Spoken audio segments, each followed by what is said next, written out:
నమస్తే. ఈరోజు వీడియోని ఒక చిన్న కథతో స్టార్ట్ చేద్దాం. ఇద్దరు దొంగలు ఉన్నారంట. దొంగతనానికి వెళ్ళారు అర్ధరాత్రి. ఆ దొంగల్లో ఒక దొంగకి ఆ ఇంటికి వేసిన తాళం కప్పలు కనిపించినాయి. అయ్యో, ఆ ఇంటికి పెద్ద పెద్ద తాళం కప్పలు ఉన్నాయి, మనం ఎట్లా దొంగతనం చేస్తామని నిరాశకు గురయ్యాడంట.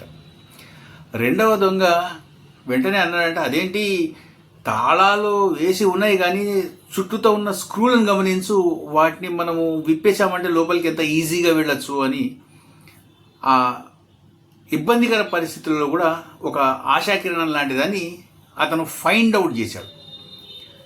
ఎంత ఇబ్బందికరమైన పరిస్థితుల్లో కూడా మనము మన దృక్పథం ఏదైతే ఉందో దాన్ని చాలా పాజిటివ్గా ఉంచుకోవడం అనేది చాలా ముఖ్యం. భారత్కి లాగా ప్రస్తుతము భారత్ ఒక ఇబ్బందికరమైన పరిస్థితి అమెరికా నుంచి ఎదుర్కొంటోంది. నాట్ ఓన్లీ భారత్, మొత్తం ప్రపంచం అంతా ఎదుర్కొంటోంది. ప్రపంచంలోని వివిధ దేశాలకి అతను టారిఫ్స్ విధించాడు. ట్రంప్ విధించేసి అందరినీ కూడా శిక్షిస్తాను అని చెప్పేసి అన్నాడు. ఆగస్టు 1 నుంచి అన్నాడు. ఆగస్టు 1 నుంచి అందరికీ కూడా టారిఫ్స్ పెడుతున్నాడు. అందులో భారత్కి 25% టారిఫ్ ఇస్తున్నాడు. ప్లస్ రష్యా నుంచి ఆయిల్ కొనుగోలు చేస్తున్నందుకు గాను పనిష్మెంట్గా ఇంకొక పెనాల్టీ వేస్తానన్నాడు. ఆ పెనాల్టీ ఎంత ఉంటుంది అన్నది అతను ఇంకా చెప్పలేదు. ట్రంప్ ట్రుత్లో చేసిన పోస్ట్ ప్రకారము భారతదేశానికి 25% టారిఫ్ ప్లస్ పెనాల్టీ, అదిగాక ఈయూకి 15%, కొరియాకి 19%, జపాన్కి కూడా 15%. ఈ రకంగా మొత్తం ప్రపంచం అంతా కూడా టారిఫ్స్ విధించుకుంటూ వెళ్ళాడు. ఇది ఎట్లా ఉందంటే అందరి సార్వభౌమాధికారాన్ని, అందరి సావర్నిటీని ట్రంప్ క్వశ్చన్ చేస్తున్నాడు. నువ్వు రష్యా దగ్గర నుంచి అందరి సంగతి ఎట్లా ఉన్నా భారతదేశ సంగతి తీసుకుంటే ఏంటంటే, నువ్వు రష్యా దగ్గర నుంచి ఆయిల్ ఎందుకు కొనుగోలు చేస్తున్నావు? నువ్వు కొనుగోలు చేయడానికి వీలు లేదు. నువ్వు అక్కడి నుంచి కొనుగోలు చేయడం అన్నది తప్పు. ఆయిల్ మాత్రమే కాకుండా అక్కడి నుంచి రష్యా నుంచి ఆయుధాలు కూడా కొనుగోలు చేస్తున్నావు, నువ్వు అమెరికా నుంచి కొనుగోలు చేయకుండా అని. అదే కాకుండా ఎఫ్టీఏ అమెరికాతోటి ఎంటర్ కాకపోవడం కూడా కొంచెము అమెరికాకి ఇబ్బంది ఉంది. వాళ్ళు దాన్ని చాలా తీవ్రంగా తీసుకుంటున్నారు. ఇండియా ఎఫ్టీఏ అమెరికాతోటి ఎంటర్ కాకపోవడానికి రీజన్స్ వాళ్ళు మోన్సాంటోని ముందర పెడుతున్నారు. తర్వాత ఇంకోటి పాల ఉత్పత్తుల్ని ఇండియాలో వాళ్ళు డంప్ చేద్దామని చూస్తున్నారు. వాళ్ళ మోన్సాంటో కూరలు కానీ కూరగాయలు కానివ్వండి మొత్తం అంతా కూడా ల్యాబ్లో తయారైతే, పంట భూముల్లో కాదు. ఆకుల్ని కానివ్వండి లేకపోతే చెట్లని కానివ్వండి, పశువులు తిన్నా ఏది తిన్నా కానీ వెంటనే మరణిస్తాయి. ఆ ప్రూఫ్స్ కూడా ఇంతకు ముందరే అయినాయి. తర్వాత పాలు కూడా మొత్తం కానీ పాలు కానీ పాల ప్రొడక్ట్స్ కానీ రెండు కూడా మనకి పూర్తిగా నాన్ వెజిటేరియన్కి సంబంధించినవి. భారతదేశం లాంటి ఒక ఆస్తిక దేశంలో ఇటువంటి పాలని అస్సలు అనుమతించరు, ఎట్లా కూడా అస్సలు సమ్మతించరు. భారత ప్రభుత్వమే దీన్ని రిజెక్ట్ చేస్తోంది. అంటే వాళ్ళు అక్కడ ఏం చేస్తారంటే ఆ పశువుల కొవ్వు కానివ్వండి, రక్తం కానివ్వండి, లేదా వాటి పేగులకు సంబంధించిన అవి కానివ్వండి మొత్తం అంతా వాటిని గ్రాన్యూల్స్గా మార్చి వాటిని పశువులకు తినబెడతారు. దానివల్ల పాల ఉత్పత్తి బాగా పెరుగుతుందని వాళ్ళ నమ్మకము. ప్లస్ పశువులు కూడా చాలా బలంగా తయారైతాయని వాళ్ళ నమ్మకం. ఆ రకంగా చేసి వాళ్ళ పాల ఉత్పత్తిని పెంచుకుంటారు. ఆ పాలను తీసుకొచ్చి ఇక్కడ అమ్ముతామని. ఆ పాలని ఇక్కడ కొంటే మనం ఏం చేస్తాం, సాధారణంగా భారతీయులు అభిషేకాలకు కానివ్వండి లేదా నైవేద్యాలకు కానీ ఇటువంటి వాటన్నిటికీ అంటే దేవుడికి సంబంధించిన పూజా కార్యక్రమాల్లో వీటిని వాడుతూ ఉంటారు. అటువంటి వాడకంలో ఇవి చాలా ఇబ్బందికరంగా ఉంటాయి. ఆ పాలను మేము తీసుకోము అని చెప్పారు. ప్లస్ మోన్సాంటో ఉత్పత్తులను మాకు వద్దు అని చెప్పేసి చెప్పారు.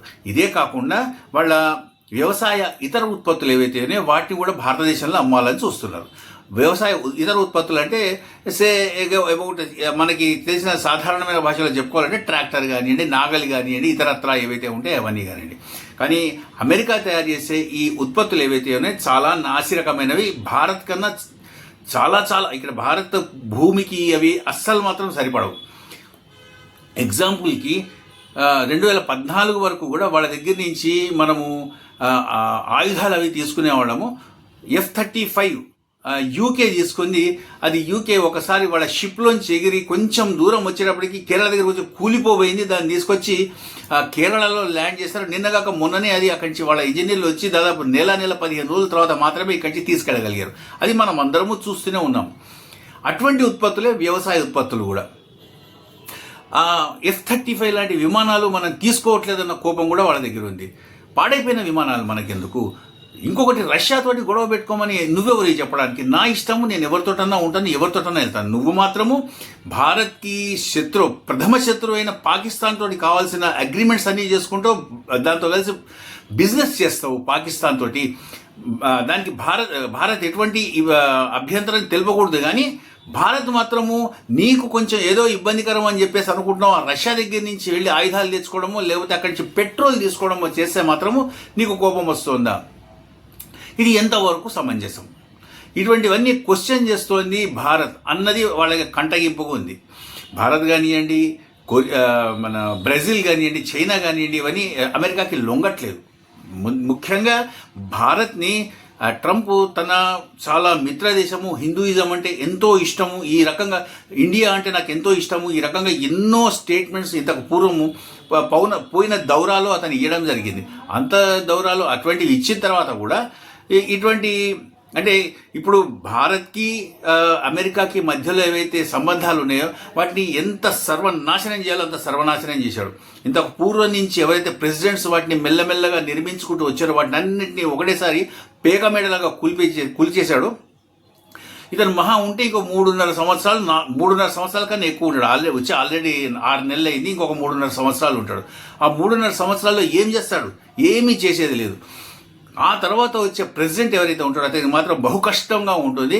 మొత్తం ప్రపంచంతో రీబిల్డ్ చేసుకోవాలి. భారత్ తోటి ఎట్లాగైతే రీబిల్డ్ చేసుకోవాలో ఆ రకంగా మొత్తం ప్రపంచంతో అంతా కూడా అతను సత్సంబంధాలని రీబిల్డ్ చేసుకోవాల్సి వస్తుంది. అంత సర్వనాశనం చేసి వదిలిపెట్టాడు.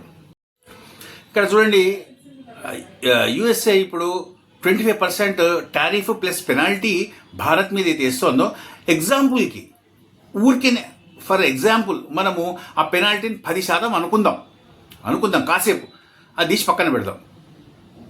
25% పెనాల్టీ, 20% టారిఫ్ వేసాడు.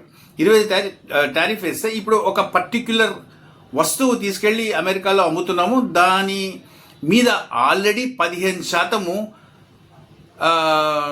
టారిఫ్ ఉంటే ఈ 15% టారిఫ్ మీద ఈ 25% టారిఫ్ కలిసింది అంటే 15 ప్లస్ 25 అంటే 20, 40 రూపాయలు అవుతుంది.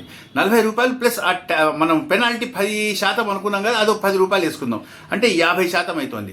50% అంటే 50 రూపాయలు మనం అంటే ప్లస్ ఆర్ మైనస్ ఊరికేనే అంటే కాకి లెక్క మనం వేసుకుంటున్నాము.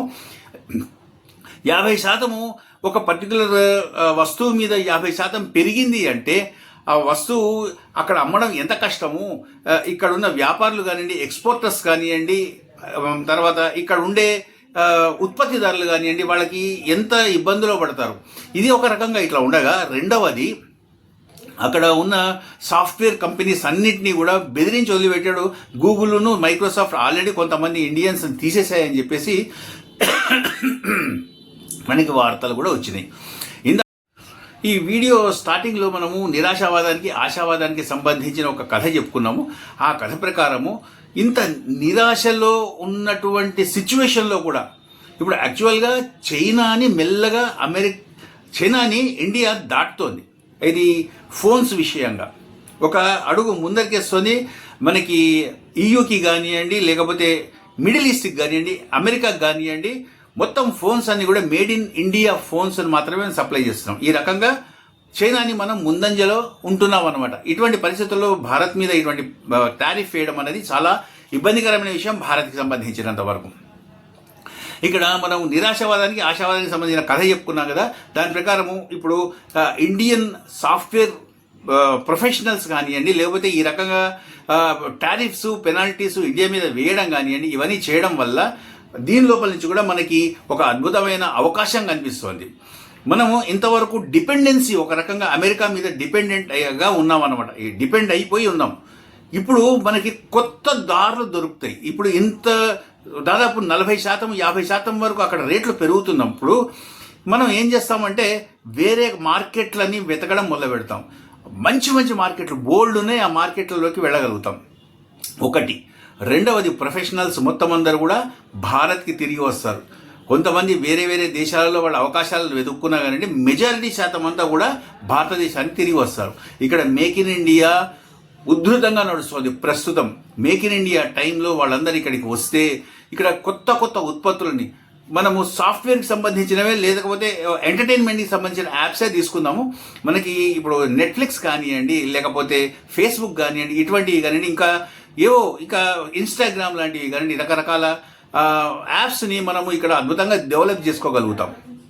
ఇటువంటి అవకాశాన్ని మనకి ఇచ్చినందుకు ట్రంప్కి ఒక రకంగా థ్యాంక్స్ చెప్పుకోవాలి. సరే, అతను ఈ మాట ఏదైతే ఆగస్టు 1 నుంచి పెంచుతున్నాయని చెప్పాడో దాన్ని పోస్ట్ పోన్ చేయవచ్చు, లేదా 2-3 రోజుల్లో దాన్ని ఎత్తివేయవచ్చు, లేకపోతే 2 నెలల్లో ఎత్తివేయవచ్చు. అతని మాట మీద అతనికే నిలకడ లేదు.